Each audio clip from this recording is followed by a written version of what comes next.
Hello guys, welcome back to another video. My name is Faith Ogechi. If it's your first time here, hello. Do well to like, share, subscribe, drop a comment on what you think about this video. Last video we talked about a transgender man who is a detransitioner, right? Who was born a man, transitioned into a woman, met Jesus, and transitioned back into a man. He talked about his story, the trauma, how he started and how he ended up. Luckily for him, he met with Jesus, and now he's out there preaching, helping people who have gender dysphoria, who have identity crisis, getting them to understand, their place in the kingdom of God, what God thinks about them, and all those interesting stuff. And he talked about how he regretted it. A lot of things. In fact, I almost cried in that video. You guys need to check that out. We talked about mainly the role of parents in most of these things, especially when it involves children. Today we'll be talking about something from Jordan B Peterson clips.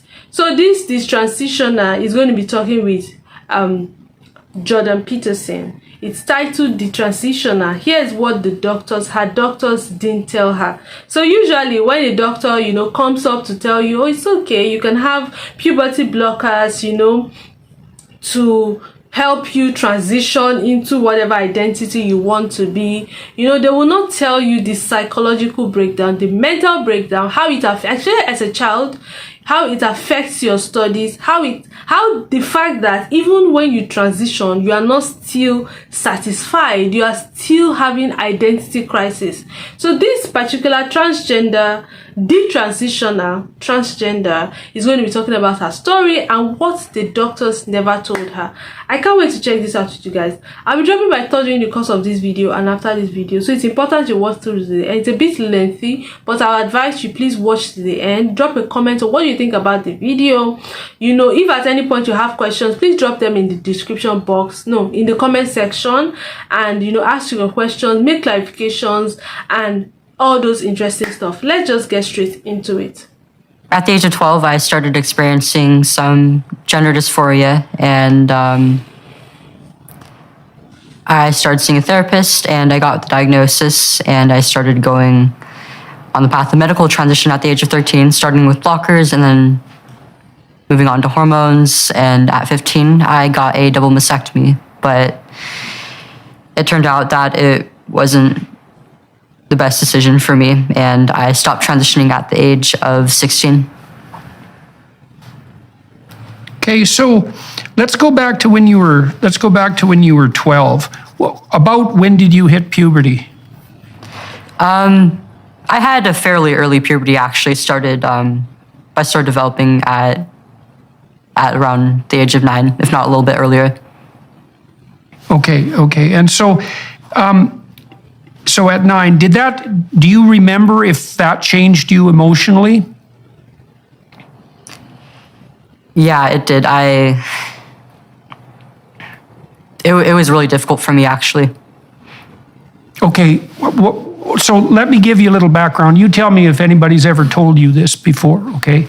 So boys and girls before puberty, experience approximately the same levels of negative emotion. So that would be primarily anxiety and emotional pain, or even sometimes susceptibility to physical pain. And emotions like frustration and disappointment and shame and guilt and self-consciousness are all part of that, what would you call it, network of negative emotion. Now, what happens to girls when they hit puberty, and no one knows exactly why this is that their negative emotion levels go up.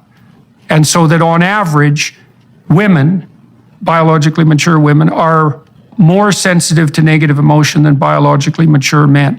And that kicks in at puberty.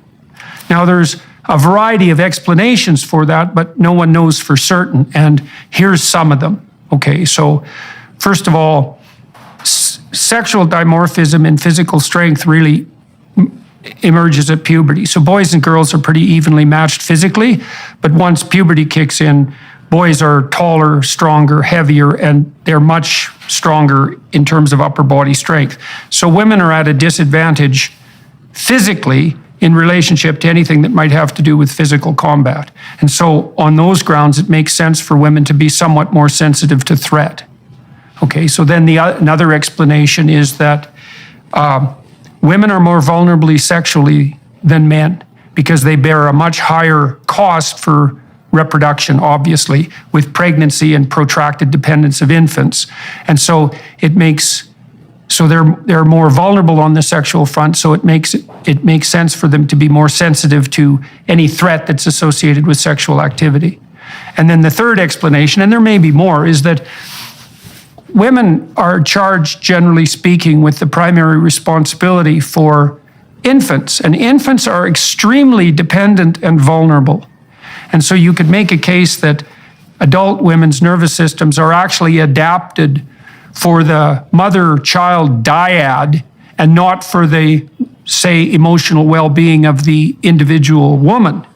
And a woman needs to be threat sensitive because she's going to be taking care of infants and extremely dependent children, and it makes sense for her to be more cognizant of threats as a consequence, even though the negative consequence of that for women and all of this is that women are much more likely to suffer from depression and anxiety than men. Cross-culturally, it's between 3 to 1 and 5 to 1.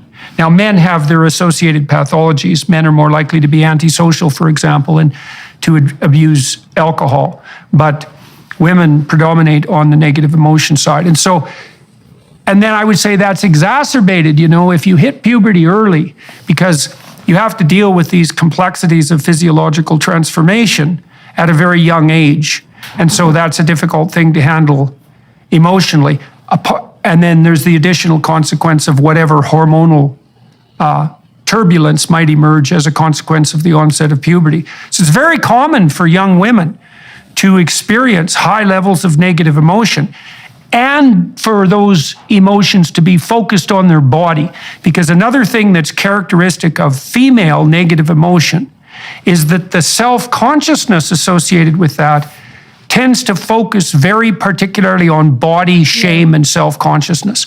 And that might be because women are evaluated more rigorously on the basis of their physical appearance than men. Men are evaluated more harshly sexually, let's say, on the performance side, with regard to socioeconomic status and so forth.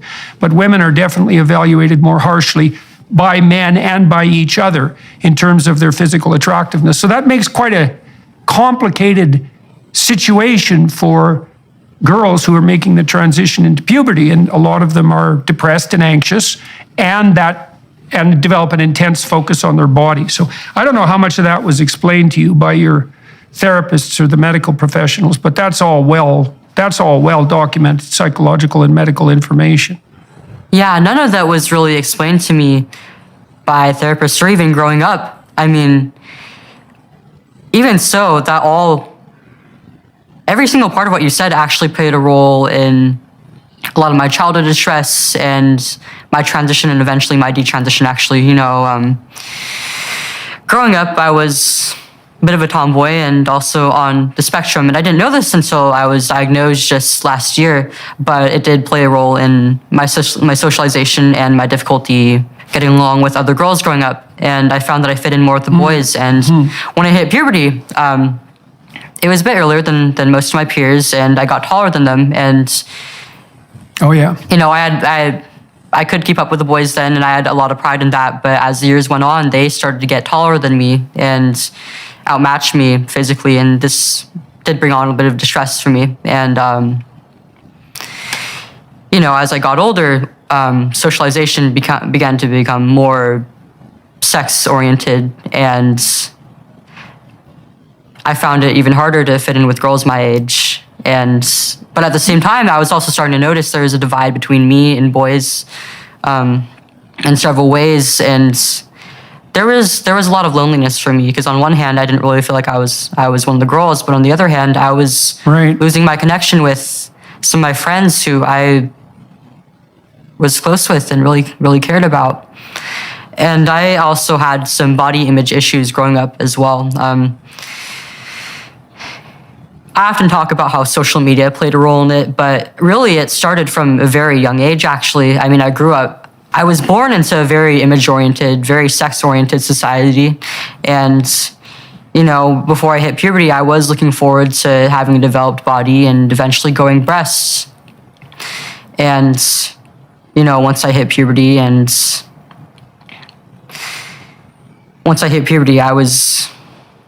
it wasn't what I expected, and I was really quite disappointed in how I looked. I was very, very skinny. I was on the smaller chested side, and, I grew up in an age where we kind of glorify bodies that are very, very voluptuous, lots of curves. People often use the phrase like bottom heavy or hourglass, pear shape, things like that. And I didn't look like that at all. I was quite thin, a little on the muscular. You see this thing she's talking about? I faced it while I was in secondary school. I'm just thinking about it now, and I struggled with these things a lot, especially when I was hitting puberty, and most of my friends were growing bigger breasts. My breasts didn't come out till probably I was in maybe SS2, like really high school. My breasts didn't come out. Even when it came out, it was very small. And then I had friends that made fun of me that, I was skinny. So I can actually relate to what she was talking about. I can actually relate to that.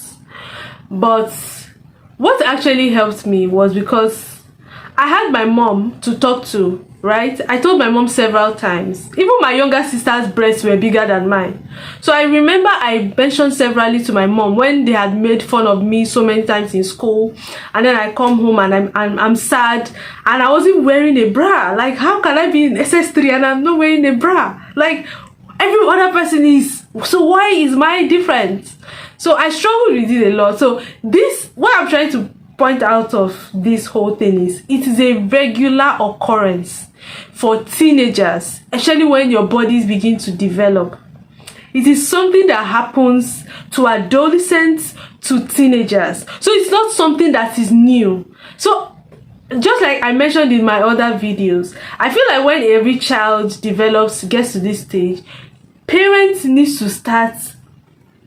If you have to read books, you have to read books, so that you can understand every stage your child was. My mom wasn't really educated, so she didn't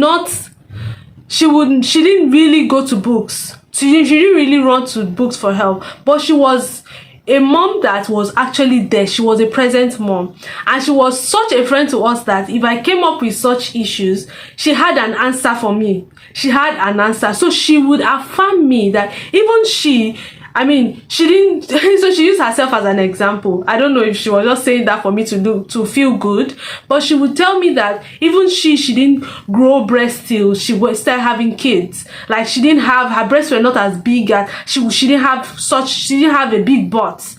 And she had a perfect man, my father, to marry her. But she was beautiful. That what's most important is to be happy in myself. So she taught me how to love my skinny self. She taught me how to be confident in my skinny self. With the fact that I didn't have boobs and ass, she taught me to love it. Even though when I get to school, the struggle I face in school was more. So when my mom even tells me that, I go to school, but she taught me that, and so that confidence was what helped me become the woman that I am today. Do you understand? So I feel like this thing she went through, it is what every child goes through. Now it is where the role of the parents comes in, how you help your children. She also mentioned that she has not even talked about the role social media played, even though this whole thing started as a child, but social media had a place in her story. Do you understand? So what I wanted to just bring out of this was the fact that puberty is a normal thing. Your body changes, the emotional side of it, the psychological side of it, the physical side of it, the mental side of it. We all go through it. But it is now the role of your parents to now help you navigate that area or that part. Do you understand? Yeah. So let's just continue. The muscular side, and if anything, my shoulders were probably the widest point in my body. And I kind of had a complex over this. I also liked having my hair short, and because of all this, I felt like, if anything, I didn't really look like a girl. You see, because she didn't feel like a girl at all, she felt more like a boy. She felt more like a boy because she looked like a boy. She didn't have boobs, she didn't have ass, so she felt more like a boy. So that's gender dysphoria, of gender confusion, identity confusion, started from when she was a child. Yeah. A girl at all. I didn't look like the other girls my age, and I felt like I just wasn't pretty, and that I would never really have any worth as a woman. It's a very rare adolescent, and probably a particularly rare female adolescent who feels attractive in the early stages of puberty. You know, so everything that you experienced, although you may have experienced it, you know, in an exaggerated manner for some of the reasons you laid out, but everything you experienced is, in some real sense, par for the course for a few years for the vast majority of people. Now, you did add one additional issue, which we could delve into a little bit, which I think is relevant. So you said that you're on the spectrum and that you had an easier time communicating with boys than with girls. And so here's something to know about that.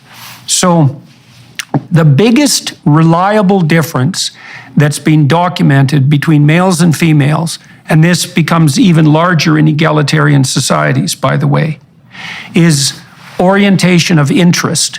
So women are higher in negative emotion and they're more agreeable, and agreeableness is both compassion and politeness.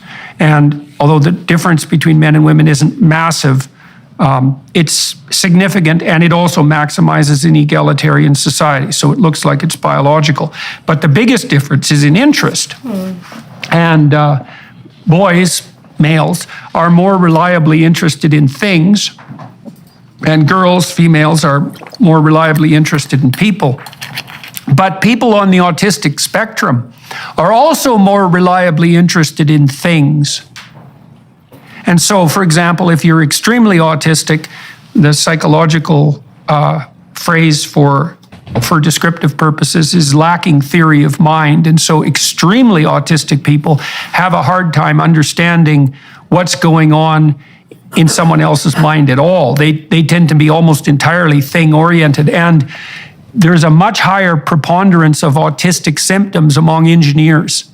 And then if engineers in Silicon Valley, for example, male engineers and female engineers often, by statistical comparison, often marry, and their children are disproportionately likely to be autistic. And so the fact that you are tilted towards the autistic end of the spectrum, first of all, that might just be an indication of neurological wiring that tilts you towards interest in things, just so you know that. So that's not necessarily autistic in and of itself. It's just part of the normal variation in what would you call it? Well, in attentional orientation. But the fact that you were on the spectrum, let's say, and more interested in things is going to make it more difficult for you to communicate with girls, because girls are reliably more interested in people. And so, and then on the image front, you know, this ties in with the idea of self-consciousness. So if you're on stage and you're talking to people and you become aware of yourself, tends to make you nervous and sweat and to become uncomfortable, to experience high levels of negative emotion. And self-consciousness itself looks like a manifestation of negative emotion. They're incredibly tightly linked statistically, almost indistinguishable from one another. And so what you see happening very often in girls, because girls are self-conscious in relationship to their body, because that's one of the primary ways they're assessed, let's say, for attractiveness and for social status, is that self-consciousness tends to take the form of intense preoccupation with body and with image. And so, you see, this thing Jordan Peterson is doing is what the doctor, or it is what, you know, when you say you want to transition into another gender, there's supposed to be some sort of process. I'm not sure, I don't know if they have, you know, some sort of process you have to go through. If you're able to go through, like counseling, you know, breaking it down, the way he's making her understand that, okay, this is what happens in the female body, this is what happens in the male body, this is expected to happen. This is okay to happen. If all these were broken down to her, and so a lot of them would still go through it, because I mean, young people, once their mind is setting on certain things, they will still go for it. Whether you say whatever you say does not really count, you get. But I'm just saying that I don't know if there's usually some phase they go through, or some sort of counseling, or maybe the word is not counseling, like therapy, you get, making them understand their bodies, giving them, you know, letting them know, okay, these are the things you might regret, these are the things that most likely would happen. There might be some sort of depression at some point. You might not still be satisfied in yourself, you know, you are still going to be confused even when you transition. So it's important that you know and you love your gender the way you get. So if all these things were broken down to her before she transitioned, probably some of them would have a change of mind, or when they eventually had transitioned, they would tell the people coming behind them that, okay, this is it, or I regretted it. They told me, but I still went ahead to do it, and I regret it. Now I want to go back to where I'm coming from. Do you understand? I love that Jordan Peterson is breaking it down here, not just even to her, but to millions of people who would probably see this video and are contemplating, you know, transitioning. They will see this video and they will understand that, okay, this is how the male body works. This is how the female body works. Okay, this thing I'm feeling is normal. Okay, I have to find a way to manage it. I have to see a therapist. I have to do this and that. Do you understand? So yeah, this is very important and very eye-opening. So that can be exacerbated by whatever social trends happen to be in place, but it's a very deep-seated problem. And so that's part of, and also the fact that you hit puberty earlier is going to make that, obviously, is going to make that more complicated, because it means you're not as neurologically or practically mature when you have to contend with all these issues. So everything that you described, in some sense, could have been attributed to the difficulties of normative development, just so you know. And this proclivity of teenagers to develop depression and anxiety, I want to take that apart for a minute too, for everybody who's listening. So imagine gender dysphoria. Okay, so 10 years ago it was comparatively rare, but not unheard of. But imagine it has two components, okay? One is a tendency towards negative emotion, so suffering, anxiety, depression, frustration, disappointment, pain, shame, guilt, self-consciousness, all of that. And then imagine there's a second part of it that's more specifically focused on discomfort with the body. Okay, the first part of that is the bulk of it. So if you look across forms of psychopathology, like mental illness, the major segment is high levels of negative emotion like depression and anxiety. And a secondary segment is the particular manifestation of that, in your case, in body dysmorphia. And then the claims that uninformed mental health professionals make that you're at elevated risk for suicide if you're gender dysphoric is erroneous, because the elevated risk for suicide is actually a consequence of the general proclivity for depression and anxiety, and not a specific consequence of the gender dysphoria, or at least that's only a small subcomponent of it. And so that's another thing to know, is that the main clump of psychopathological manifestation, mental illness, is centered on heightened levels of negative emotion. And of course, that spikes for adolescent girls. Now, you may have been told this, but perhaps you weren't. So there are good long-term studies of children with gender dysphoria. Most of them were conducted in Toronto, where I happen to be, by a man named Ken Zucker. And Zucker ran a clinic for gender dysphoric kids way before this became part of the culture war, let's say. And he was a very straight and honest scientist, a very good researcher, not a political person. And what he showed was, what his clinic showed, many peer-reviewed studies, was that gender dysphoria of the type that you described is relatively rare. But if you leave kids alone, till they're 19 or 18, 80 to 90% of them settle into their biological identity.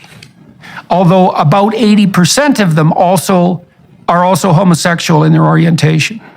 And so the pathway for him, before this was all politicized, was you'd have a child who was gender non-conforming temperamentally, somewhat like you were. You didn't have a pattern of female interests, let's say. And then prone to depression and anxiety, and then that combination would produce this gender dysphoria, and that would become quite intense around the dawn of puberty. But if you just backed the hell off and waited, those kids would settle into their body, but generally adopt a homosexual orientation. Did you hear that? Did you hear that? So in summary, what he tried to say was, what he was saying was that if you battle with all of this, you manage it, you battle with gender dysphoria and the confusion and gender identity and all of that. If you allow it to go, just try to manage it, by the time you get into 18, 19, there's a high probability that you settle down in your own body, like you are more comfortable in your main body. So usually the problem is usually the teenage and the adolescent years, the puberty years are usually where the problem is, and that is where it lies. I wish that any child or teenager who is trying to transition actually sees this Jordan Peterson's video, where he actually breaks it down, where you actually now get to actually really understand that, okay, if you are going through this psychologically, mentally, physically, it is okay. Okay, your body reacts this way because you are undergoing puberty. You feel this way. You don't feel like a boy. You want to be a tomboy. It's okay. Just leave it. Don't dwell so much in it. And it's important that you don't go to social media for help. You ask the right people the questions. You seek godly counsel. You read the word, you pray about it, try to manage your emotions, because in the long run you will regret it. Now this child, I think, started transitioning at 13. I'm not sure. Started transitioning at 13. At 16, she had to detransition because she was already regretting it. There were certain things that were not mentioned to her that and she said she had some surgery done. Probably she removed some of her body parts. I don't know. At the end of the day, you most likely regret it, because you still be confused about your identity. While she transitioned as a boy, she realized that boys were already growing taller than her. They were already leaving her behind. She's a girl, right? So there is there's a way boys grow, there's a way girls grow, which Jordan Peterson had already broken down for us. So by the time she had transitioned to a boy, now she doesn't feel like a boy anymore, because the boys were actually growing. She still had the girl gene and the girl DNA and all of those things, but the boys who were actually boys were growing. She still did not feel comfortable. She still did not feel complete. She still felt like something is missing, and then she had to start detransitioning. Will you be able to take back those years or those things you have lost, especially when she had gone through some sort of surgery? So I feel like every young person who is trying to transition should actually see this video from Jordan Peterson. It is so expository, very deep, very complete is the word. Yeah, thank you for watching to this part of the video. Let me know what you learned, what you think, additional information, what you think about the video. Kindly drop in the comment section below. Do well to like, share this video. I know it's a bit lengthy, but please share this video. People need to see this actually. Yeah, so like, share, subscribe if you haven't, turn on the post notification bell, and I'll see you in my next episode. Bye bye.